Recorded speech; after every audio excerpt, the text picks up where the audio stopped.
Sir গাড়িটা তো problem হয়েছে, গ্যারেজে নিয়ে যেতে। আচ্ছা ঠিক আছে, তুমি গাড়িটা ঠিক করে অফিসে নিয়ে যাইও, আমি একটা রিক্সা নিয়ে চলে যাচ্ছি। আচ্ছা ঠিক আছে স্যার।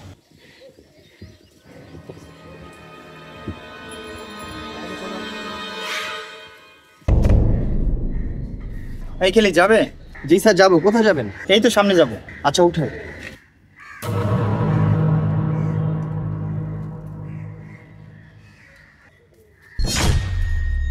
লোকটাকে দেখে তো রিক্সাওয়ালা মনে হয় না। আচ্ছা একবার জিজ্ঞেস করে দেখি। আচ্ছা তোমাকে একটা কথা জিজ্ঞেস করি। জি স্যার বলেন। তোমাকে দেখে তো রিক্সাওয়ালা মনে হয় না, তুমি কি রিক্সাই চালাও না পাশাপাশি অন্য কিছু করো? জি স্যার আমি পড়াশোনা করি, আমি অনার্স শেষ করে মাস্টার্স করতেছি। কি বলো, তুমি অনার্স কমপ্লিট করে একটা ছেলে, তুমি তো অনেক শিক্ষিত, তাহলে তুমি রিক্সা চালাচ্ছ কেন? তোমার কি মা বাবা নেই? জি না স্যার, আমি ছোট থাকতে আমার মা বাবা মারা গেছে, আর পড়াশোনার খরচ চালাতে আমার রিক্সাটা চালাতে হয়, আর রিক্সা না চালালে আমার পড়াশোনার খরচ কে চালাবে, আর আমি খাবোই বা কি? সত্যি তোমার কথা শুনে আমি অনেক ইমপ্রেস হলাম। তুমি রিক্সা চালিয়ে পড়াশোনা করতেছো, নিজের খরচ নিজে চালাচ্ছ। আচ্ছা তুমি বিয়ে করো না? স্যার নিজের খরচই তো ঠিক মতো চালাতে পারি না, বিয়ে করবো কোথা থেকে? তবে স্যার একটা মেয়েকে ভালোবাসতাম, আমরা একই ভার্সিটিতে লেখাপড়া করতাম, কিন্তু ঈশা দাঁড়াও, তোমার সাথে আমার কিছু কথা আছে। কি কথা বলো? কিভাবে যে তোমাকে বলি, আমরা তো 2 বছর যাবত একসাথে লেখাপড়া করতেছি, তোমাকে দেখতে দেখতে আমি তোমাকে ভালোবেসে ফেলছি, আমি তোমাকে বিয়ে করতে চাই। এই তুই কি বললি?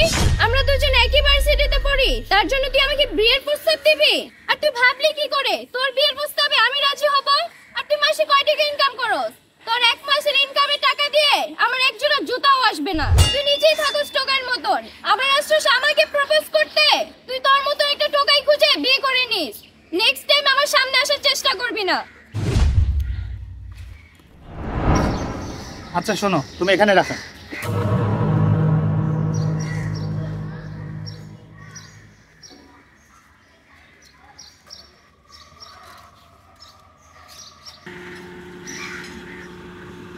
এই না, ওই টাকাটা রাখো। আর শোনো, তোমার কথা শুনে আমার অনেক ভালো লাগছে। আমি বিশ্বাস করি তুমি জীবনে কিছু করতে পারবে। তুমি একটা কাজ করো, আমার এই কার্ডটা রাখো, অফিসে আমার সাথে দেখা করো, আমি তোমাকে একটা ভালো চাকরি দেবো। স্যার সত্যি আপনি আমাকে একটা ভালো চাকরি দিবেন? হ্যাঁ কেন নয়, তুমি একটা এডুকেটেড ছেলে, আর একজন শিক্ষিত ছেলে হয়ে তুমি কেন রিক্সা চালাবা? তুমি আমার সাথে অফিসে দেখা করো, আমি তোমাকে ভালো একটা চাকরির ব্যবস্থা করে দিবো। ঠিক আছে স্যার, আমি আপনার সাথে দেখা করবো। আচ্ছা ঠিক আছে।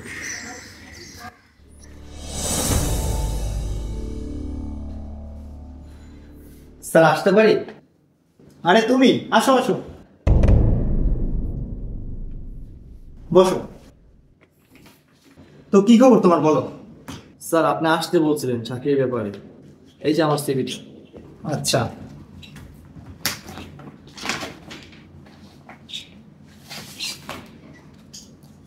হ্যাঁ, তোমার রেজাল্টও তো অনেক ভালো, আর আমার কোম্পানিতে অ্যাকাউন্টিং ম্যানেজারের পোস্টটা খালি আছে, ভাবতেছি চাকরিটা তোমাকে দিব, তুমি করবা?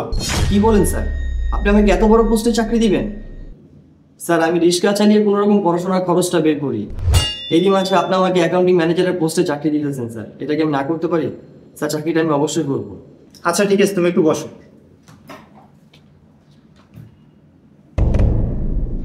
হ্যাঁ শখ সাহেব, আপনি একটু আমার রুমে আসেন তো।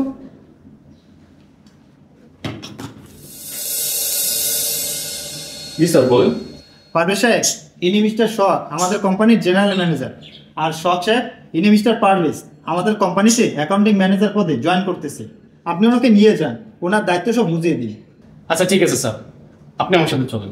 জি স্যার, আপনাকে অনেক অনেক ধন্যবাদ, আপনি আমাকে অনেক বড় একটা উপকার করলেন। আসি স্যার। পারভেজ সাহেব, আমরা 3 বছর হলো একসাথে জব করতেছি, আপনি আমাকে চিনেন, আমি আপনাকে খুব ভালো করে চিনি। আপনার একটা কথা বলতেছি, যদি আপনার আপত্তি না থাকে। আচ্ছা কি কথা বলবেন বলেন। আমার একটা বিবাহ উপযুক্ত মেয়ে আছে, আমি তার জন্য একটা যোগ্য পাত্র খুঁজতেছিলাম। আমার মনে হয় আপনি সেই যোগ্য পাত্র। কালকে তো আমাদের অফ ডে, আপনি যদি রাজি থাকেন তাহলে কালকে আপনি আমাদের বাসায় যাবেন, আমার মেয়েটাকে দেখবেন, যদি ভালো লাগে তাহলে আমরা সামনের দিকে আগাবো। আপনি তো মুরব্বী মানুষ, আমার বাবার বয়সী হবেন, আপনাকে আমি না করবো কিভাবে? আমি যাবো আপনাদের বাসায়। আচ্ছা ঠিক আছে, তাহলে আপনি কিন্তু কালকে অবশ্যই আমাদের বাসায় যাবেন। আচ্ছা ঠিক আছে। ঠিক আছে, এখন আমি আসি।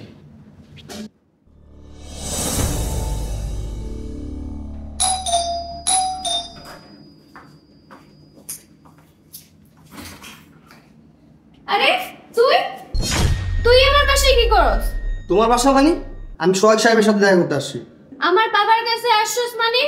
ও, তাহলে তুই এখন রিকশা চালানো বাদ দিয়ে আমার বাবার অফিসে পিয়নের চাকরি করস?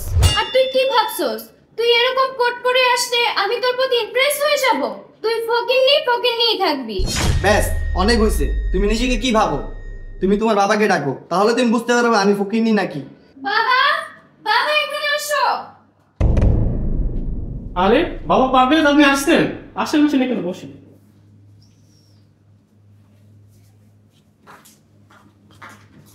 বাবা, তুমি কি ওনাকে চিনো? আরে চিনবো না কেন, আমি তো ওনাকে আসতে বলছি। উনি তো আমাদের কোম্পানির অ্যাকাউন্টিং ম্যানেজার। আর তোকে একটা ছেলে দেখতে আসার কথা ছিল না, এনেই তো সেই ছেলে। মানে? হ্যাঁ বাবা, এই হচ্ছে আমার মেয়ে। আমার মেয়েকে কি আপনার পছন্দ হয়েছে? দেখেন আঙ্কেল, আপনার মানুষটা যত ভালো, আপনার মেয়ে ততটা ভালো না। ও দেখতে উপরে যত সুন্দর, ওর মন ভিতর দিয়ে ততটাই কুচ্ছি। তার মানে কি তোমরা দুজন দুজনকে আগে থেকেই চিনতা? হ্যাঁ, আমি আপনার মেয়েকে আগে থেকেই চিনি। আমরা দুজন একই ভার্সিটিতে লেখাপড়া করতাম, কিন্তু আপনার মেয়ে মানুষকে মানুষ মনে করতো না।